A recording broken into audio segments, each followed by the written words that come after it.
সব মানুষের জীবনে একটা স্বপ্ন থাকে। একটা সুন্দর সংসার হবে, এক আকাশ ভালোবাসা থাকবে। কিন্তু বিয়ের কয়েক বছর পার হতেই সেই রঙিন স্বপ্নগুলো কেন যেন ফিকে হতে শুরু করে। প্রতিদিনের অভাব, অভিযোগ, কাজের চাপ আর ব্যস্ততার ভিড়ে আমরা ভুলে যাই সেই মানুষটাকে, যার হাত ধরে একদিন নতুন পথ চলা শুরু করেছিলাম। সংসার মানে কি শুধু প্রতিদিনের একঘেয়ে রুটিন?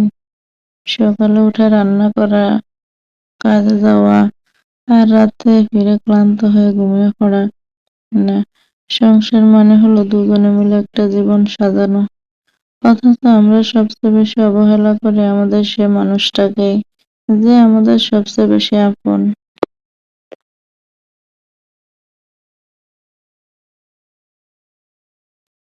একটা মেয়ে যখন বাবার বাড়ি ছেড়ে অজানা একটা পরিবারে আসে, সে কিন্তু রাজপ্রাসাদ চায় না। সে চায় একটু গুরুত্ব, একটু সম্মান। সারাদিন ঘরের হাড়ভাঙা খাটুনি শেষে সে যখন আয়নার সামনে দাঁড়ায়, তখন তার ক্লান্তি মুখটা দেখে কেউ কি এসে বলে, আজ তোমাকে অনেক ক্লান্ত লাগছে, চলো একটু বাইরে থেকে ঘুরে আসি। একটা কথা মনে রাখবেন, স্ত্রীরা স্বামীর পকেটে টাকার চেয়ে স্বামীর দেওয়া সময়ের কাঙ্গাল বেশি হয়। তার ছোট ছোট ইচ্ছেগুলো যখন অবহেলায় মরে যায়, তখন সে ধীরে ধীরে পাথর হয়ে যায়। অথচ সামান্য একটু যত্ন, মিষ্টি কথা একটা পাহাড় সম কষ্টকেও নিমিষে দূর করে দিতে পারে। আবার অন্য পাশের স্বামীটাও বাইরের জগতের হাজারো লড়াই, বসের বকাঝকা আর মাস শেষে সংসারের হিসাব মেলাতে মেলাতে সে নিজের শখগুলোকেও বিসর্জন দেয়।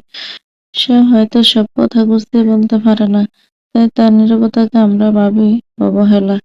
অনেক স্বামী আছে যারা দিনের পর দিন পুরনো জুতা পরে কাটিয়ে দেয়, যাতে তার স্ত্রী আর সন্তানের জন্য নতুন কিছু কিনা যায়।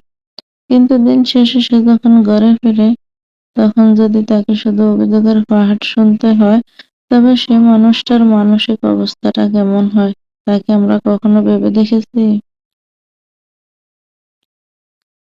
চরিত্র মানে সুন্দর চেহারা বা পোশাক নয়। চরিত্র হলো একে অপরের প্রতি বিশ্বাস আর মায়া। একটা সময় আসবে যখন শরীরের সৌন্দর্য থাকবে না, টাকা পয়সা জৌলুস হয়তো কমে যাবে, তখন শুধু টিকে থাকবে একে অপরের প্রতি করা সেই ছোট ছোট মায়া আর ত্যাগের গল্পগুলো।